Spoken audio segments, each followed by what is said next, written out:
বন্দে মাতরম।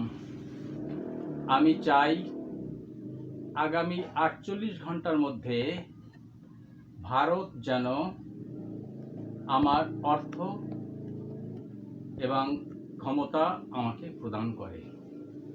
আমি অবাক বিস্ময়ে দেখলাম এই পশ্চিমবঙ্গের একটা বড় অংশের মানুষ আমাকে প্রতিযোগী হিসাবে মনে করেছেন। তারা ভীত বিহ্বল। যদি তারা ভীত বিহ্বল না হতেন তাহলে আমার বিরুদ্ধে এতগুলো দালাল সংগঠন কেন তারা তৈরি করেছে?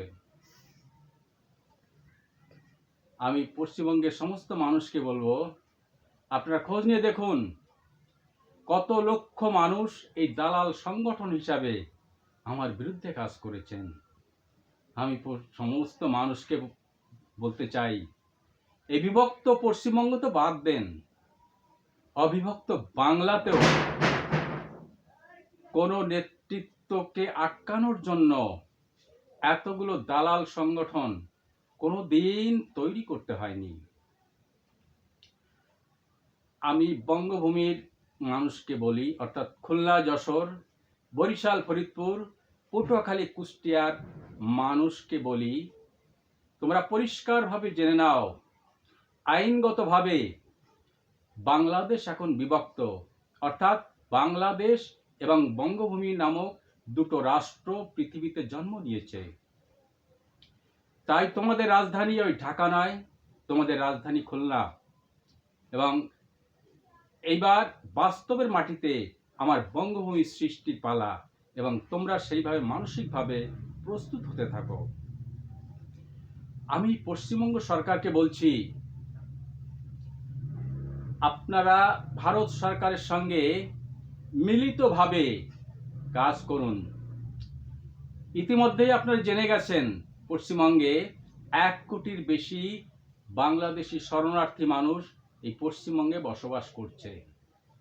তাই আমি চাই পশ্চিমবঙ্গ সরকার, ভারত সরকার যৌথভাবে এই শরণার্থীদের তালিকা তৈরি করুন, এবং আমি সময় দিচ্ছি 1 সপ্তাহের মধ্যে আপনারা এই তালিকা তৈরি করে রাষ্ট্রসংঘের হাতে তুলে দিন।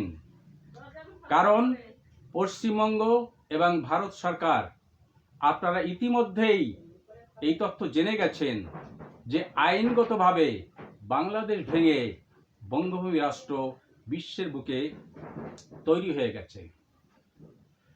আমি বিশ্বের সমস্ত রাষ্ট্রকে বলছি, যে রাষ্ট্রগুলো বিশেষ করে আমার বঙ্গভূমিকে স্বীকৃতি দিয়েছে, তাদের কাছে আমি আবেদন করছি, ভারত আমাকে অর্থ এবং ক্ষমতা দেওয়ার পরে আপনাদের কাছে আমি সমস্ত রকম সহযোগিতা চাইব।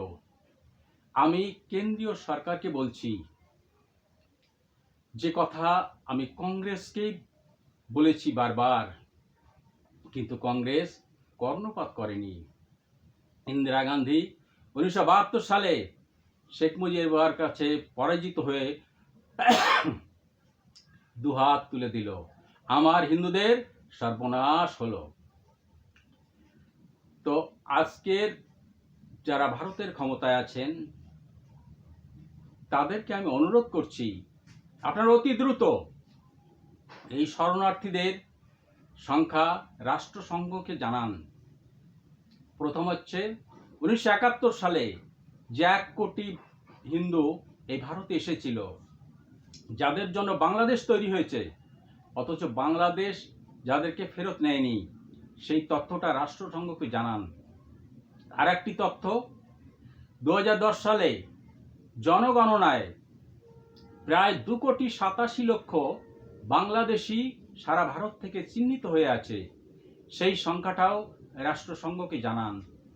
এবং কেন্দ্রীয় সরকার আপনাদের বলছি, পশ্চিমবঙ্গ সরকারের সঙ্গে যৌথভাবে কাজ করে আগামী 1 সপ্তাহের মধ্যে এখানে যে বাংলাদেশি, অর্থাৎ 1 কোটির বেশি বাংলাদেশি শরণার্থী এখানে আছে, তাদের তালিকা তৈরি করেও আপনারা রাষ্ট্রসংঘকে জানান, যেন রাষ্ট্রসংঘ এই ভারতে এসে এই শরণার্থীদের তারা দেখতে পারে এবং যে যে রাষ্ট্র আমার বঙ্গভূমিকে স্বীকৃতি দিয়েছে তারাও যেন ভারতে আসতে পারে এবং এই শরণার্থীদের খোঁজ খবর নিতে পারে।